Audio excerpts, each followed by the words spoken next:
Hey trappers, Dale Billingsley here, Billingsley Brand Lures. So guys, what I want to talk to y'all about today is the use of cubbies to catch bobcats. Man, you can put cubbies in and catch a lot of fur with them.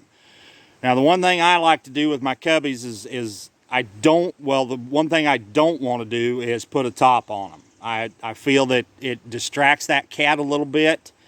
I don't feel like they like to crouch down to come into them. If they can help it, they would rather just come into them. The other thing I like to do with my traps and with cubbies is to have them on a drag. That way the cat can get gone away from it. That way he doesn't quite destroy it.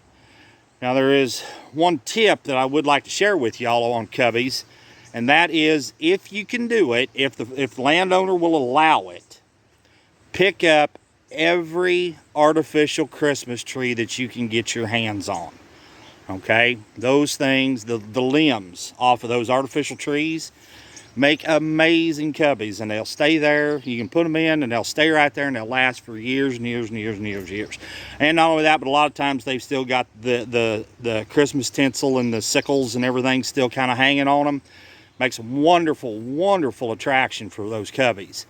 So guys, without any further ado, let's flip this around. It's going to be kind of a fast little video. I think we might have a bad storm coming, and I don't want the storm, but the rain will take. So anyway, let's get started on this.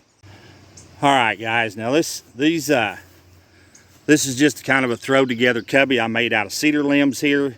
Now I would want that cubby to come on out and be deeper. I don't necessarily want it, again, I don't like the opening any wider than my trap jaws. Whatever trap you might be using, whether it's a number 2 or a number 3, which in my opinion, the number 2 is where good cat traps start.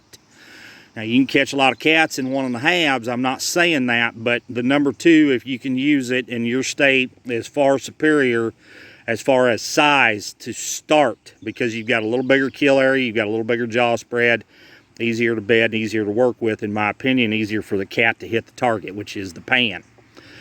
So try not to get the mouth of that thing any wider than what your trap jaws are, but I would like to have that thing at least 2 or 3 feet deep from the trap back. If you'll watch your house cats or your neighbor's house cats or somebody's, you'll find that generally speaking, most cats do not back up.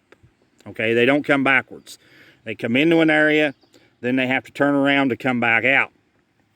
So that's the reason I like it as deep as I can. Then that way, if they decide to completely enter the cubby, I've got 4 feet going across the pan of that trap, if that makes sense. It's just a lot better deal in my opinion.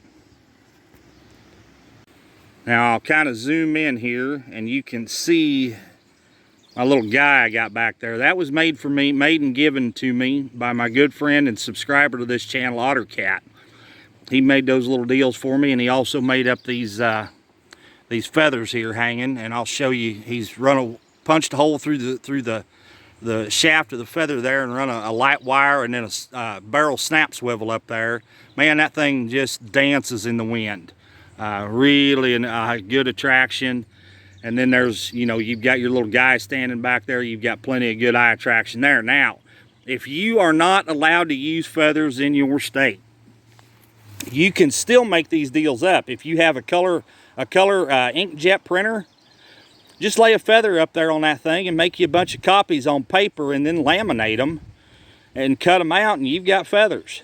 And they'll work the same as what a real feather does. You've got the eye attraction, you've got the flutter from the wind and everything, how they do, and it works just great, guys. So if you live in a state where you can't use real feathers, there's an idea for you. Just a color inkjet printer, lay the feather up there, make copies of it, cut them out, laminate them. There you go, and then you've got feathers that'll last a long time, or at least until they get chewed up anyway. So anyway, that's a couple of pretty good ideas for y'all. The artificial Christmas trees, and then the fake feathers, or you can use CDs, you can use, bones or PVC pipe if you can't use bones. Anything like that will work to attract a cat. You could even take a small bone and tie it up in that tree just like I did these feathers and put a little call lure on it and be just fine. Now, as far as luring this set, I would put something like a good call type lure. And I'm not talking long distance call. There is a difference between a long distance call and a call type lure. So, but a good call type lure in the back of the cubby, a good shot of gland lure, something like my cat call, which is a gland base, or my High Plains Mesa, which is a gland base also. As far as a call type lure, something like my Blackfoot would be great in there, or even Montana Red works great on cats. It's a red fox gland base lure. And then a good shot of an LDC up in the tree there, something like Death Valley, which is a superior LDC. And then hang your feathers, put your little guy in the back there, or whatever kind of a tractor you want. Now, the biggest thing with a cubby is, it's just like any other cat set. You want to make sure that that cat cannot see. You know, like I said, I just kind of threw this one together quick. But you want to make sure that that cat can't see into there until he is directly around in front of the cubby. All right, that's very important. Don't let him see all the marbles you're holding or what you've got in the back there until he is directly in front of it. That's a very important thing with a cat. That's controlling your cats. So make sure that that's, you know, priority number one, is don't let him see in there until he is right in front of it. All right, gang, I told y'all this was going to be kind of a fast little video. Like I said, it's fixing to tear loose here and go to raining, and I just found out there a minute ago we're under tornado watch, and so Timber and I probably ought to cut for the house. Anyway, if you enjoyed this video, if you liked it, if you would please hit that thumbs up for me. I sure appreciate it. Once again, guys, I appreciate everything you've done for this channel. I sincerely mean that with all my heart. And once again, guys, this is Dale Billingsley with another one. Signing out.